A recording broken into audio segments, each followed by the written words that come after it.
நம்முடைய இயக்குனர் ரமேஷ் கண்ணா அவர்கள் இணைந்திருக்கிறார். சார் வணக்கம். அவரோடு ரோபோ சங்கரோடு நீங்கள் பழகிய நினைவுகளில் மறக்க முடியாதது எது? இன்னைக்கு அவர் இல்லை அப்படின்றதை ஏற்றுக்கொள்ள முடிகிறதா? சொல்லலாமா? Yes sir. ரோபோ சங்கரும் நாங்களும் கிட்டத்தட்ட சினிமாவுக்கு வர்றதுக்கு முன்னாடி நண்பர்களாக இருந்தவங்க. நிறைய டிவி ப்ரோக்ராம் அவர் பண்ணியிருப்பாரு. நான் அதுக்குள்ள ஜட்ஜா போவேன். காமெடி அதில் ஒரு அற்புதமான இதெல்லாம் செய்வார். எந்திக்கி பண்ணுவார். நல்லா ஆக்ட் பண்ண நிறைய விஷயங்கள் அவர் நல்ல டேலண்ட் உள்ள மனிதர். அதுக்கப்புறம் நிறைய அப்புறம் படங்கள் வர ஆரம்பிச்சேன் திரைப்படங்கள்ல. அப்பவும் அவர்களும் நான் நிறைய திரைப்படங்கள்ல பண்ணியிருக்கிறேன். அதெல்லாம் ஒரு அருமையான நண்பர், நல்ல மனிதர், எப்போதுமே சிரித்த முகத்தோடு இருப்பாரு. எங்க பார்த்தாலும் அண்ணே வாங்கினேன்னு சொல்லி ரொம்ப அன்பா பேசுவாரு. அவர் மனைவி ஆகட்டும், அவர் பெண்ணுடைய கல்யாணத்துக்கு கூட போயிருந்தேன். எல்லாருமே ரொம்ப ஒரு அற்புதமான மனிதர்கள். இந்த குடும்பம் அவரோட கிரகப்பிரவேசம் போயிருந்தேன். இப்ப சமீபத்துல ரொம்ப சங்கடமான ஒரு விஷயம் என்னன்னா, சமீபத்துல அம்பின்னு ஒரு படம் டைரக்டர் எல்வின் ஒருத்தர் டைரக்ட் பண்ணாரு. அதுல அவர் ஹீரோவா நடிச்சார். அதுல நான் ஒரு முக்கியமான கேட்ட அவருடைய மாமனாரா ஏதோ நடிச்சிருக்கேன். அது ரொம்ப பெரிய லெவல்ல காமெடி ஒர்க் அவுட் ஆச்சு. எல்லாரும் பாராட்டாங்க போன் பண்ணி. ரோபோ சங்கர் நல்ல பேர் கிடைச்சு, படமும் நல்லா போச்சு. அப்ப நான் நினைச்சேன், சரி ரோபோ சங்கர் நிறைய படங்கள் ஹீரோ பண்ண ஆரம்பிச்சிருவாரு, அதனால நமக்கு இன்னும் நிறைய படங்கள் வரதுக்கு வாய்ப்பு இருக்குன்னு ரொம்ப சந்தோஷம் இருந்தேன். அந்த சந்தோஷத்துல இது இடி வந்த மாதிரி ஆயிப்போச்சு.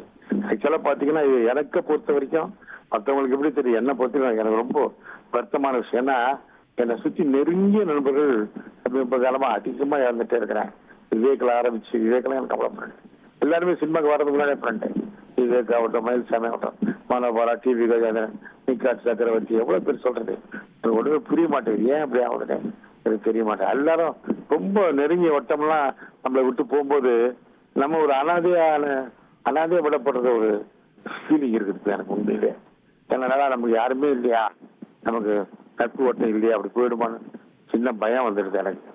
அந்த திகில் என்னை இப்ப சூழ்ந்து கொண்டது உண்மைதான். ரோபோ சங்கர் உண்மையிலே ரொம்ப நல்ல மனிதர். ரொம்ப எப்பவுமே சிரித்து முகத்தோட இருக்கிற ஒரு மனிதர் இருக்கு. இப்படி நல்ல உடல் கட்டு, நல்லா ஆரோக்கியமா இருந்தவர். அவருக்கு இப்படி அவர் உங்க நண்பர் அப்படின்றீங்க. அவர் ஆரம்ப காலகட்டத்தில் 90கள் எல்லாம் மேடை நாடக கலைஞர். அப்போ அவர் எவ்வளவு கஷ்டப்பட்டு வந்தாரு, அந்த பெயிண்ட் அப்ளை பண்ணிட்டு அவர் நடிச்சது, அதை நினைவு கூற முடியுமா? ஆமாங்க, பெயிண்ட் அப்படியே அலுமினிய பெயிண்ட் ஃபுல்லா போட்டுருவாருங்க. ஃபுல்லா போட்டு அப்படி காஞ்சி இருக்கும். அப்போ பெர்ஃபார்ம் பண்ணுவாரு. பெர்ஃபார்ம் ஒவ்வொரு சதைகளும் தனித்தனியா, ஒரு சதையும் தனித்தனியா ஆக்ட் கொடுப்பாரு.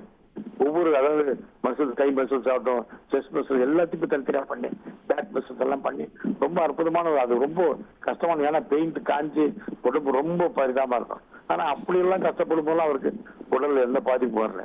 இப்ப பாருங்க, ஒரு நல்ல நிலைமை நேரத்தில் வர ஆண்டவர் அநியாயமா வாழ்க்கையை பறிச்சுக்கிட்டாரு. சரி, என்ன சொல்றது, நம்ம ஒண்ணுமே சொல்ல முடியாது. இது நடந்துட்டே இருக்கு வாழ்க்கை. அது எனக்கு ரொம்ப மனசு கஷ்டமா இருக்கு, உண்மை. இது உங்களுக்கு மட்டும் இல்லை, எல்லாருக்குமே திரை உலகினர் ரோபோ சங்கரை பார்த்து சிரிக்கக்கூடிய ஒவ்வொருத்தருக்குமே இனி இழப்பு தான் இது. இணைந்து அவருடனான அனுபவங்களையும் இரங்கலையும் பதிவு செய்தீர்கள். நன்றி சார். நன்றி. தொடர்ந்து ரோபோ சங்கர் மறைவு குறித்து அரசியல் பிரபலங்களும் தங்களுடைய இரங்கலை பதிவு செய்து வருகிறார்கள். அதனை பார்க்கலாம். இந்த மரணம் என்பது தவிர்க்க முடியாத ஒன்றுதான். இந்த இளம் வயதிலே இந்த இளம் கலைஞருக்கு ஏற்பட்ட மரணம் என்பதுதான் ஏற்றுக்கொள்ள முடியாத விஷயமாக நெஞ்சை பிழிவது போன்று இருக்கின்றது. இருந்தாலும் ஒரு அனைத்து இந்திய அண்ணா திராவிட முன்னேற்ற கழகத்துடைய மேடைகளிலே கூட மதுரை எழுச்சி மாநாட்டிலே அவர் பேசிய பேச்சுக்கள் எல்லாம் இன்றைக்கும் புரட்சி தலைவரை போல மிமிக்ரியை மிக அழகாக அவர் பேசக்கூடியவர். அதனால் அதையெல்லாம் நாங்கள் இன்று நினைத்து பார்க்கின்றோம். எங்களுடைய கழக பொதுச் செயலாளர், சட்டமன்ற எதிர்க்கட்சி தலைவர் எடப்பாடி அவருடைய சார்பிலும், அனைத்து இந்திய அண்ணா திராவிட முன்னேற்ற கழகத்துடைய சார்பிலும் அவருடைய குடும்பத்தினருக்கும் திரைத்துறைக்கும் ஆழ்ந்த இரங்கலை தெரிவித்துக் கொள்கின்றேன். ஒரு முன்னாள் சுகாதாரத்துறை அமைச்சராக இந்த இள வயதில் இறந்துட்டாரு. உடம்புக்கு எவ்வளவு முக்கியத்துவம் கொடுக்கணும், இந்த மாதிரி துறையில் இருக்கவங்க அவரே நிறைய அட்வைஸ் பண்ணியிருக்கிறார்ல. ரோபோ சங்கரே டூஸ் என்ன டோன்ட்ஸ் என்ன, எதை செய்யணும் செய்யக்கூடாதுன்னு அவரே சொல்லிக்கிறாரு. அதனால் இது மற்றவர்களுக்கு ஒரு பாடம். வாழ்க்கை பயணத்தில் நம்முடைய ஆரோக்கியம் என்பதற்கு நம் முன்னுரிமை கொடுக்க வேண்டும் என்பதற்கு இது ஒரு உதாரணம். ரோபோ சங்கர் அவருடைய மறைவு கேள்விப்பட்டு ரொம்ப சங்கடமாக இருந்தது. ஏன்னா எனக்கும் அவருக்கும் நிறையாவே நட்பு உண்டு. அன்னைக்கு எதுவுமே இல்லாத காலத்தில் தன்னுடைய திறமையை மட்டும் மேடையில் வச்சு நிரூபித்து இன்றைக்கி எல்லார் மனசுலையும் இடம் பிடிச்சவர் ரோபோ சங்கர். உண்மையிலே ரொம்ப மனசு கஷ்டமாக இருக்குது. அவங்க மனைவிக்கும் பொண்ணுக்கும் மருமகனுக்கும் எப்படி ஆறுதல் சொல்கிறது தெரியல.